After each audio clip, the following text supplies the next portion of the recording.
नमस्कार, मैं हूं आपके साथ सोनिया चौहान। उत्तराखंड की खबरों में आप सभी का स्वागत है। रुक करते हैं खबरों की ओर। प्रधानमंत्री नरेंद्र मोदी ने वेस्ट बंगाल के वर्धमान, दुर्गापुर, कृष्णानगर और बोलपुर में सभा की और इस दौरान उन्होंने अपने भाषण में शुरुआत जय मां दुर्गा, जय मां काली, हर हर महादेव के उद्घोष के साथ की और जिसके बाद कांग्रेस और राहुल गांधी पर वे बोले और इसी बीच राहुल ने रायबरेली से अपना नामांकन भरा, जिस पर प्रधानमंत्री नरेंद्र मोदी ने तंज कसते हुए कहा कि शहजादे को वायनाड से हार का डर है और इसलिए अमेठी से भागकर रायबरेली पहुंचे। वे सबको कहते हैं डरो मत, मैं उनसे कहता हूं डरो मत, भागो मत। वहीं इस पर कांग्रेस के प्रदेश उपाध्यक्ष धीरेन्द्र प्रताप ने कहा कि प्रधानमंत्री नरेंद्र मोदी संवैधानिक पद पर हैं और उनको इस तरह की भाषा शोभा नहीं देती।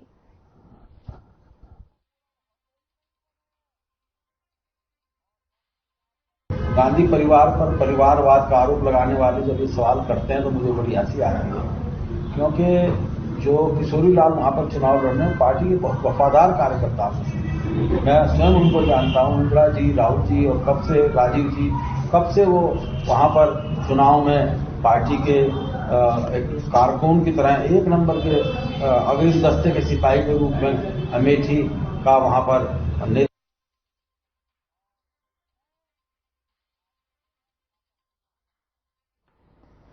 चलिए इस वक्त आपको बड़ी खबर से रूबरू करवा देते हैं। बड़ी खबर इस वक्त की बता रहे हैं आपको। सीएम धामी ने मुख्य सचिव को दिए निर्देश, वनाग्नि की मॉनिटरिंग के दिए निर्देश, एक हफ्ते तक चारा जलाने पर रोक।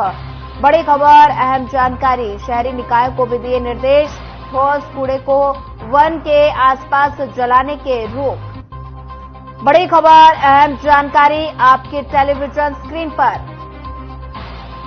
देहरादून से इस वक्त की बड़ी खबर, सीएम धामी ने मुख्य सचिव को दिए निर्देश, वनाग्नि की मॉनिटरिंग के दिए निर्देश, एक हफ्ते तक चारा जलाने पर रोक और शहरी निकाय को भी दिए गए निर्देश, ठोस कूड़े को वन के आसपास न जलाने के निर्देश। देहरादून से इस वक्त की बड़ी खबर आपके टेलीविजन स्क्रीन पर। एक हफ्ते तक चारा जलाने पर रोक, शहरी निकाय को भी दिए निर्देश, ठोस कूड़े को वन के आसपास जलाने पर रोक। बड़ी खबर, अहम जानकारी देहरादून से, सीएम धामी ने मुख्य सचिव को दिए निर्देश।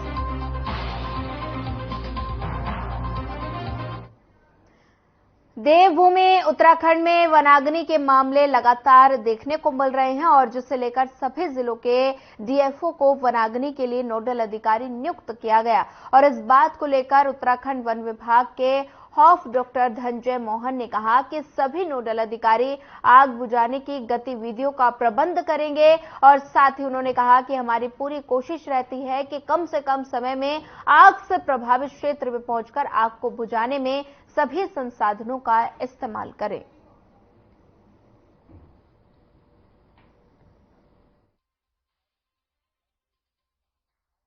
तो देखिए, नोडल ऑफिसर जो हैं वो पूरे डिस्ट्रिक्ट में पूरी एक्टिविटी को ओवरऑल मैनेजमेंट देखेंगे उसका। और कई बार ऐसा भी होता है कि दो डिवीजनों की बाउंड्री में आग होती है, वहां कोई किसी तरह का कंफ्यूजन ना हो, इस तरह की चीजें, ताकि एक सुनियोजित तरीके से, सुव्यवस्थित तरीके से चीजें होती रहें। और किसी भी तरह का, क्योंकि इसमें कहीं भी कोई अगर कंफ्यूजन होता है, कुछ होता है, तो उसमें टाइम लूज होता है और टाइम लूज होने का मतलब आग और बड़ी हो जाती है और आउट ऑफ कंट्रोल जाने लगती है।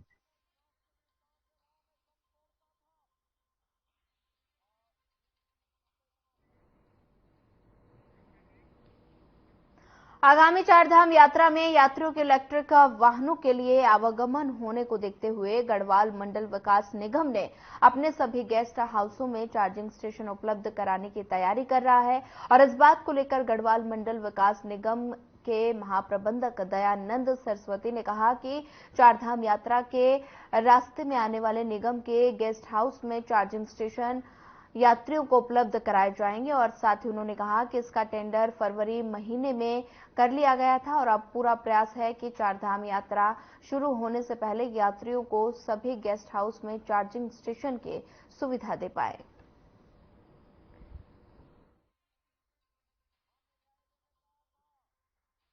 सभी स्थानों पे जहाँ पर भी हमारे जो चारधाम यात्रा रूट पे टीआरएस पड़ रहे हैं हमारे गेस्ट हाउसेज, वहाँ पर हम लोगों ने चार्जिंग स्टेशन बनाए हैं। उसका टेंडर करीबन हम लोगों ने फरवरी में ही कर लिया था, कार्य प्रारंभ हो चुका था, तो लगभग अब कार्य समाप्ति की ओर है। और हमारा ये प्रयास है कि हम चारधाम यात्रा शुरू होने से पूर्व ही चारधाम में आने वाले यात्रियों को ईवी स्टेशन चार्जिंग स्टेशन की सुविधा दे पाए।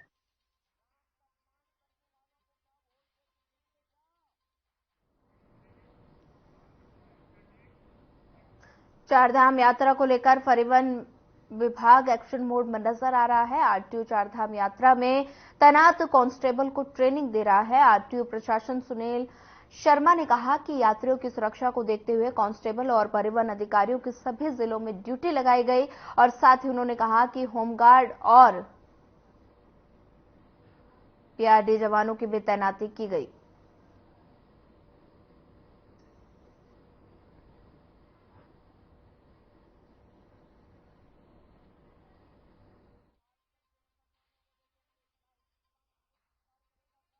इसमें हमारे द्वारा ये सुनिश्चित किया जा रहा है कि आम यात्री को बहुत अच्छी परिवहन सेवा, चाहे वो बस हो या छोटी गाड़ी हो, कम दामों पर उपलब्ध हो। इसके साथ साथ ये भी देखा जाए कि जो यात्री यहाँ यात्रा करने आ रहे हैं, चाहे वो प्राइवेट गाड़ी से आ रहे हैं या फिर एक पब्लिक सर्विस व्हीकल से आ रहे हैं, वो सुरक्षित रूप में यात्रा करें, कोई दुर्घटना ना हो। सुरक्षा की दृष्टि से सब चीजें चाक चौबंद हो। उसी को देखते हुए हमारे द्वारा हमारे सारे जो कांस्टेबल्स हैं या ऑफिसर्स हैं जो अन्य जिलों में भी तैनात हैं, उनकी ड्यूटी लगाई गई है।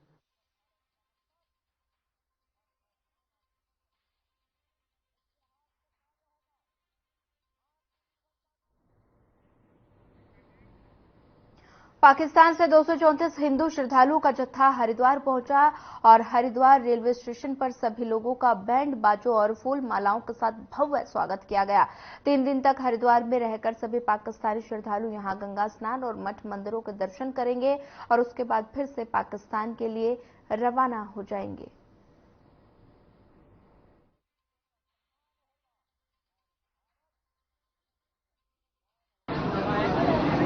यह यात्रा शदानी दरबार रायपुर से 15 अप्रैल को आरंभ हुई। रायपुर, अमरावती, प्रयागराज और श्री अयोध्या जी से होते हुए आज मात गंगा की नगरी हरिद्वार पहुंचे हैं। यहाँ 4 दिन गंगा का प्रवास रहेगा, जत्थे का प्रवास रहेगा। 225 यात्री हैं, जिसमें 175 पुरुष और 50 महिलाएं। नियमानुसार ग्रुप को 5 भागों में बांटती है अपनी भारत सरकार। जो इंडियन हाई कमीशन है, 50-50 के ग्रुप रहते हैं, 5 लीडर हैं। काशीपुर के तहसील परिसर में सुबह एडवोकेट के 3 चैम्बर शॉर्ट सर्किट के चलते आग लग गई और जैसे ही चैम्बर स्वामियों को आग की जानकारी हुई, वो तुरंत चैम्बर की ओर दौड़ पड़े। और यहां बता दें कि तहसील परिसर में सुरेश कुमार कश्यप, मुस्तफा मलिक और उस्मान मलिक तथा अजय चौहान के चैम्बर में सुबह 8 बजे शॉर्ट सर्किट के चलते भीषण आग लग गई, जिसकी सूचना चैम्बर स्वामियों ने अग्निशमन अधिकारियों को दी और मौके पर पहुंचे अग्निशमन अधिकारियों ने बमुश्किल आग पर काबू पाया। बताया जा रहा है कि तीनों चैम्बरों का नुकसान लगभग 4 से 5 लाख रुपए का बताया जा रहा है।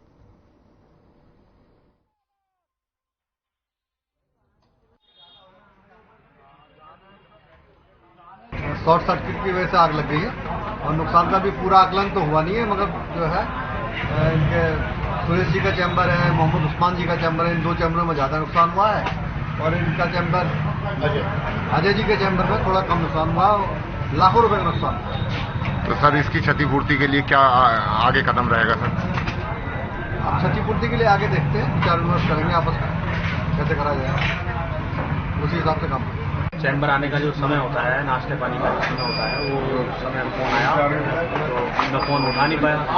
तो उस समय खाने पीने का समय होता, नाश्ते पानी का, तो देखा, फ़ोन उठा तो वहाँ से पता लगा कि शॉर्ट सर्किट की वजह से चैम्बर में आग लग गई। तो आगे वहाँ से आने का यहाँ आगे के देखा तो सब कुछ चीज़ चल रही थी। लैपटॉप, प्रिंटर, 2 प्रिंटर ऊपर नुकसान था, 4 मूल बनाने थे। गर्मी का मौसम अपने साथ कई खतरनाक बीमारियां लेकर आता है और इस गर्मी में जरा सी भी लापरवाही करना सेहत पर भारी पड़ सकता है। वहीं दून अस्पताल के चीफ मेडिकल सुपरिटेंडेंट डॉक्टर अनुराग अग्रवाल के अनुसार कुछ बीमारियां हैं जो मौसम के अनुसार ही होती हैं, जैसे गर्मियों में डायरिया, फूड पॉइजनिंग आदि होने की संभावना बहुत अधिक रहती है। और यही नहीं, इस मौसम में तेज धूप और पसीने की वजह से हीट स्ट्रोक, डिहाइड्रेशन आदि लोग उससे बीमार हो सकते हैं और लोगों को ज्यादा धूप में घर से बाहर नहीं निकलना चाहिए और साथ ही पर्याप्त मात्रा में पानी पिए, जिससे बॉडी का टेम्परेचर नॉर्मल रहता है।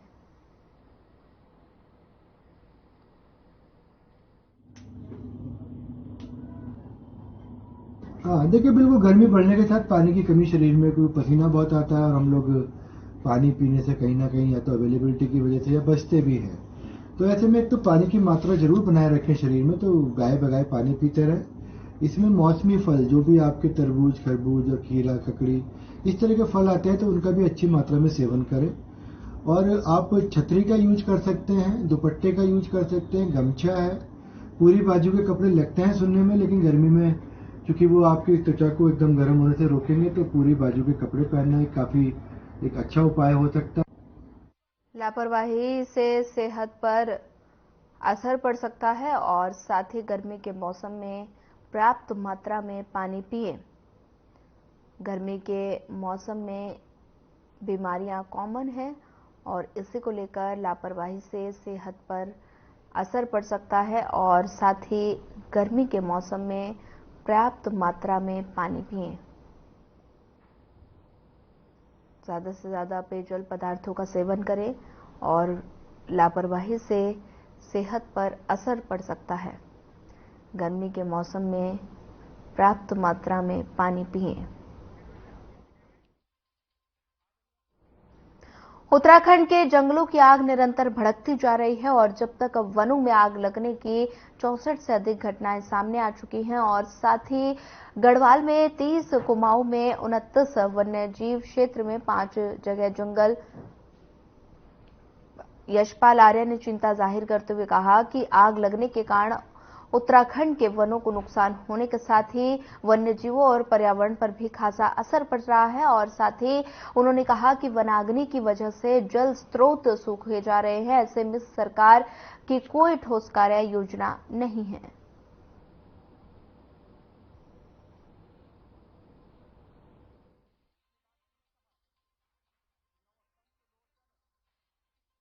लगभग 67%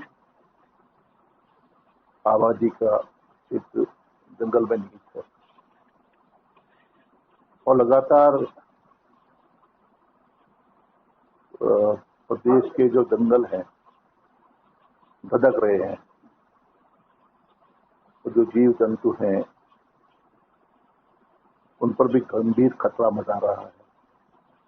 जल स्रोत सूख रहे हैं और यहाँ तक कि इस आग की आंच जो हमारे पहाड़ हैं, जो ग्लेशियर हैं, उस पर भी पहुंच रही है। कोटद्वार में शराब कारोबारियों की मनमानी जारी है। कांग्रेस पार्टी के प्रदेश सचिव प्रदेश रावत का आरोप है कि सरेआम आबकारी विभाग की मिलीभगत से ओवर रेट किया जा रहा है और शिकायत करने पर भी कोई कार्रवाई नहीं हो रही और इसी के साथ उन्होंने मुख्यमंत्री से आबकारी अधिकारी को सस्पेंड करने की भी मांग की है।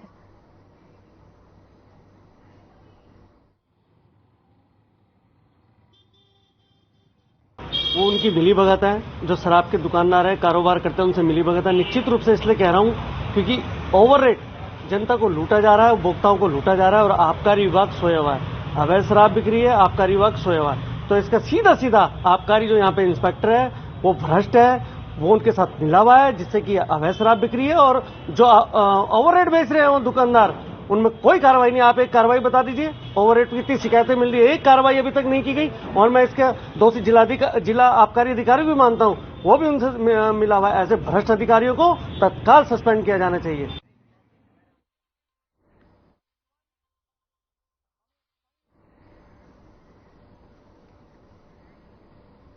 पानी के दुरुपयोग को लेकर जिला प्रशासन ने सख्ती बरतनी शुरू कर दी है और पिछले दिनों जिला अधिकारी देहरादून सोनिका मीणा ने जल संस्थान के अधिकारियों के साथ बैठक की और बैठक ने जल संस्थान को अंडरग्राउंड वाटर की स्थिति का सर्वे करने के निर्देश दिए। तो वहीं उन्होंने कहा कि अगर कोई अंडरग्राउंड वाटर पीने के अलावा दूसरे कार्यों में यूज कर रहा है तो उन पर मोटी पेनल्टी लगाई जाएगी। और साथ ही जिलाधिकारी ने उत्तर प्रदेश जल संरक्षण और सीवर एक्ट 1975 के तहत सख्त से सख्त कार्रवाई करने के भी निर्देश दिए हैं।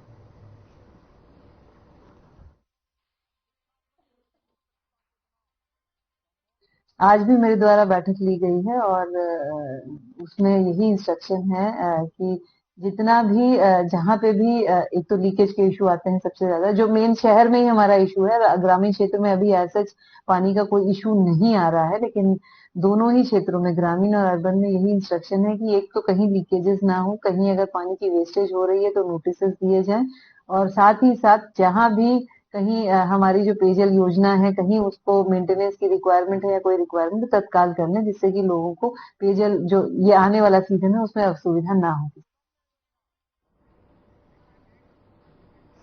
चारधाम यात्रा नजदीक आते ही शासन प्रशासन अपनी तैयारियों को अंतिम रूप देने में लगे हुए हैं। ऐसे में जल संस्थान भी चारधाम यात्रा मार्गों में पानी की समुचित व्यवस्था को लेकर अलर्ट मोड पर नजर आ रहा है। वहीं जानकारी देते हुए जल संस्थान की मुख्य महाप्रबंधक नीलिमा गर्ग ने कहा कि चारधाम यात्रा बेहद नजदीक है।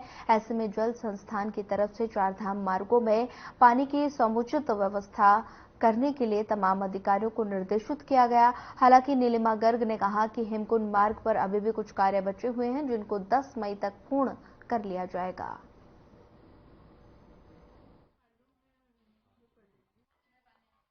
के लिए तो हमने पूरा काम पूरा कर दिया है और इसमें जितने भी टीटीएसपी, पीटीएसपी और इसके अलावा हम लोग जानवरों के लिए चरी का इंतजाम करते हैं और टॉयलेट्स में पानी देने का, वो सारे काम पूर्ण हुए हैं। केवल हेमकुंड वाला 10 मई तक हो जाएगा, उसके रास्ते में अभी थोड़ा बर्फ है तो वो बचा है और सारे ही काम कंप्लीट।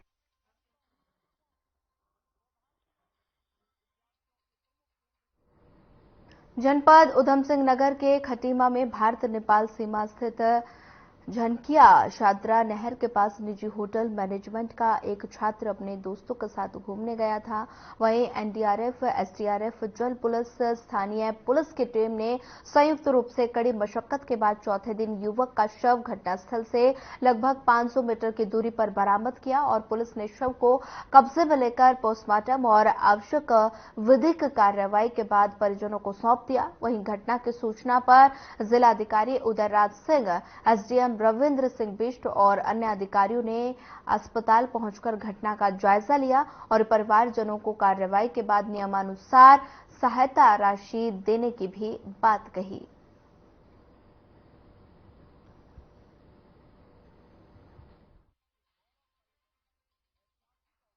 बच्चा जो यहीं पर रह करके ट्रेनिंग वगैरह कर रहा था, कुछ प्रशिक्षण में भाग ले रहा था, उसका नाम राजा डसीला डी बिहार पिथौरा का रहने वाला है। उसी की डेड बॉडी को खोजी जा रही थी और इसमें एनडीआरएफ, एसडीआरएफ और स्टेट की जल पुलिस ने बहुत ही मेहनत किया और आज जाके डेड बॉडी मिली है।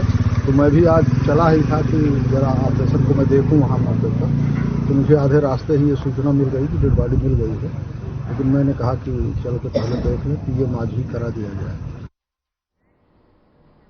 प्रदेश में बढ़ते गर्मी के साथ ही जंगलों में आग लगने का सिलसिला खत्म होने का नाम नहीं ले रहा। पौड़ी से सटे टेक मार्ग पर सिविल एवं रिजर्व के जंगल में भीषण आग लगने के चलते टेका मोटर मार्ग पर लोगों को आवागमन करने में भारी दिक्कतों का सामना करना पड़ रहा है और जंगल में लग रही भयावह आग को नियंत्रित करने के लिए वन विभाग और उसके सहयोगी विभागों को कड़ी मशक्कत करनी पड़ रही है। आग की आक्रामकता को देखते हुए पुलिस प्रशासन को भी मुस्तैद होना पड़ा और कंडोलिया टेका मार्ग पर वाहनों की आवाजाही दोनों ही जगह रोकनी पड़ी और इस दौरान दमकल कर्मियों को भी आग पर काबू पाने में दिन भर कड़ी मशक्कत करनी पड़ी।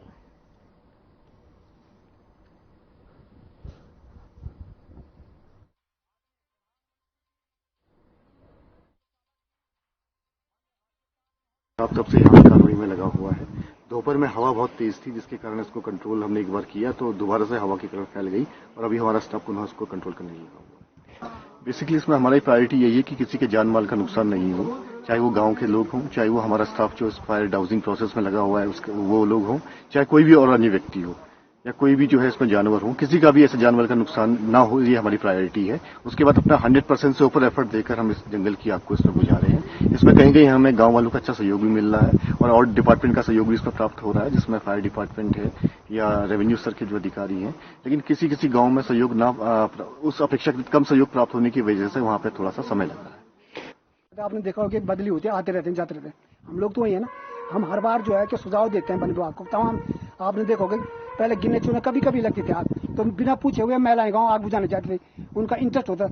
आज हकों की बात करें, जब हमको एक पेड़ नहीं मिल रहा अपने मकान की लकड़ी के लिए कि हमारा जो हकों का अधिकार है वो द्वारी खालते रहे, आग हम अदौड़ी के जंगल बुझा रहे हैं और हमेशा सहयोग करते आ रहे हैं। इतने दो में परसों में एसडीएम मैडम के साथ में था, अभी यहाँ पे जो है कि लेकिन ये है कि कभी भी कोई अधिकारी एक बार हम लोगों जैसे हम लोग निरंतर 20 सालों से काम कर रहे हैं, थोड़ा मीटिंग कर ले, हमको भी बुला रहे जबकि उनकी फायर सर्जन की बैठक होती है, बनअग्नि पर उनकी बैठकें चलती है, तो हम भी कई सुझाव देंगे। हमारे पास भी बहुत ग्रामीण क्षेत्र में और आग का लगना कारण क्या है, वो गाँव से ही आती है जंगल की ओर, क्योंकि गाँव लोग अपने खेतों को सुधारते हैं। बिल्कुल जिस तरीके से आपने ये हमारे जो नजदीकी क्षेत्र हैं पौड़ी जिले के, पौड़ी के जो इस समय अग्नि में एकदम जल रहे हैं हमारे जंगल, हमारे जो जानवर हैं वो परेशान हो रहे हैं। और आप देख रहे होंगे हमारा टेकाई वाला एरिया हो या मेरे नजदीक मेरे पीछे भी एक जो एरिया दिख रहा होगा आपको, वो भी जंगल से लगातार यहाँ की आम जनता भी बहुत परेशान है और धुएं से भी और इन चीजों से।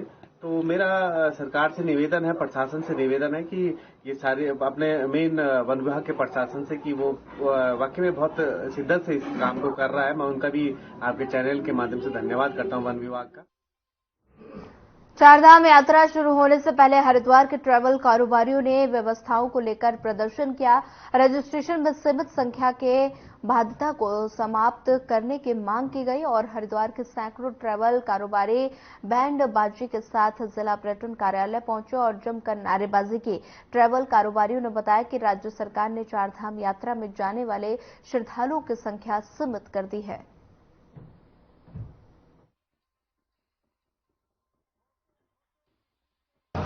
देखिए, हम लोग काफी समय से सरकार से मांग कर रहे थे कि जो रजिस्ट्रेशन में संख्या का निर्धारण किया गया है, एक नंबर्स रखे गए हैं, उसको हटाया जाए, लेकिन शायद हमारी बात सरकार तक नहीं पहुंच पा रही थी। तो इसलिए आज हम लोग बैंडबाजों के साथ यहां पर आए हैं कि हो सकता है ये आवाज सरकार तक पहुंचे। उसी कड़ी में वो प्रयास किया गया था। हमारी माननीय मुख्यमंत्री से, सरकार से विनती है, अनुरोध है कि जो आपने रजिस्ट्रेशन में एक संख्या निर्धारण की एक सीमा लगाई हुई है, उसको तुरंत प्रभाव से वापस लिया जाए। ना ही वो जो आने वाले तीर्थ यात्री हैं, जो सपने देखते हैं कि अपने जीवन काल में एक बार चारधाम यात्रा पे जाएंगे, तो कहीं ना कहीं उनकी भावनाएं भी आहत होती हैं। हमारा आने वाली चारधाम यात्रा 2024 में माननीय मुख्यमंत्री जी से ये निवेदन किया गया है कि जो सीमित संख्या है यात्रियों की वो ना रखी जाए। रजिस्ट्रेशन जो होते हैं, ऑनलाइन रजिस्ट्रेशन होते हैं, उनका पर्याप्त मात्रा में पता नहीं लग पाता है कि वो रजिस्ट्रेशन वाकई में यात्रियों ने कराए हैं या वो फर्जी रजिस्ट्रेशन है। जो यात्री हरिद्वार में, ऋषिकेश में या पूरे उत्तराखंड में कहीं पर भी चारधाम यात्रा के लिए आता है, उसके मैनुअली रजिस्ट्रेशन किए जाए, जिससे कि आने वाला यात्री उत्तराखंड में परेशान ना हो, सुचारू रूप से उसकी यात्रा हो। पूरे भारत में ऐसा प्रावधान है कि जो जहां जाएगा उसका सुचारू रूप से यात्रा होनी चाहिए और ऐसा होता ही है। और जिस बार पहले भी माननीय मुख्यमंत्री जी ने यह ओपन कर दिया था, जो यात्री यहां आए। फिलहाल इस बुलेटिन में इतना ही। ज्यादा खबरों के लिए बनी रहिए हमारे साथ। नमस्कार।